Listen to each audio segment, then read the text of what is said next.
जैन साथियों, आज आरएसएस के 100 साल पूरे हो रहे हैं, यानी कि राष्ट्रीय स्वयंसेवक संघ। नाम में क्या लिखा हुआ है? राष्ट्रीय। जब आप इसको पढ़ते हैं कि राष्ट्रीय स्वयंसेवक संघ है तो ऐसा लगता है कि पूरे राष्ट्र का प्रतिनिधित्व है इसमें। लेकिन 100 साल पूरे होने पे मेरे कुछ सवाल हैं। वो तीखे भी हैं, कड़वे भी हैं, लेकिन सच्चे भी हैं। 100 वर्षों में इस देश की 85% लोगों की हिस्सेदारी आरएसएस में क्यों नहीं हुई? 100 वर्षों में एक भी दलित आरएसएस का प्रमुख क्यों नहीं हुआ? एक भी आदिवासी आरएसएस का प्रमुख क्यों नहीं हुआ? एक भी पिछड़े वर्ग का व्यक्ति आरएसएस का प्रमुख क्यों नहीं हुआ?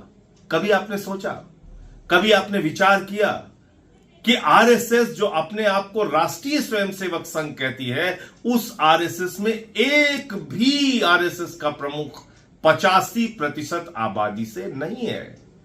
छोड़ दीजिए आप, दलित, पिछड़ा, आदिवासी तो नहीं है, एक भी महिला आज तक आरएसएस की प्रमुख नहीं हुई।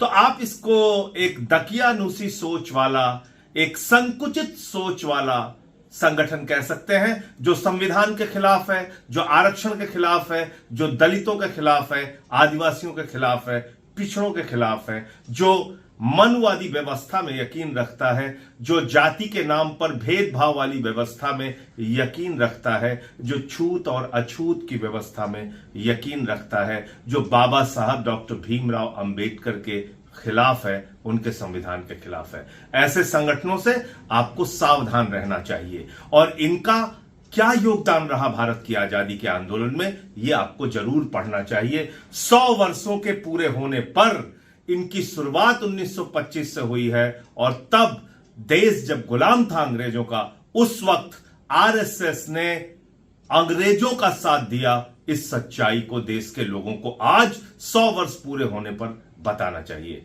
यह बताना चाहिए कि जब द्वितीय विश्व युद्ध हुआ तो अंग्रेजों की सेना में भर्ती करने के लिए आरएसएस के लोग हिंदुस्तानियों को प्रेरित कर रहे थे और कह रहे थे, अंग्रेजों की सेना में भर्ती हो जाओ, अंग्रेजों का साथ दो।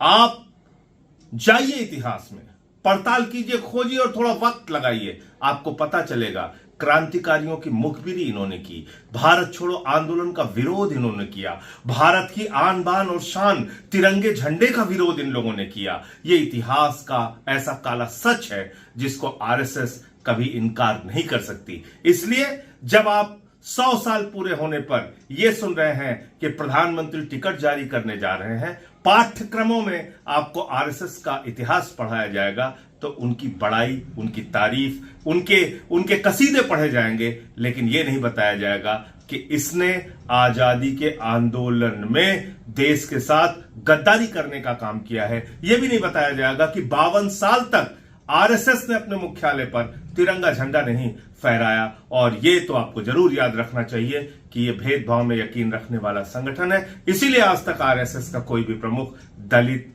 पिछड़ा, आदिवासी या महिला भी नहीं हुआ। जय हिंद।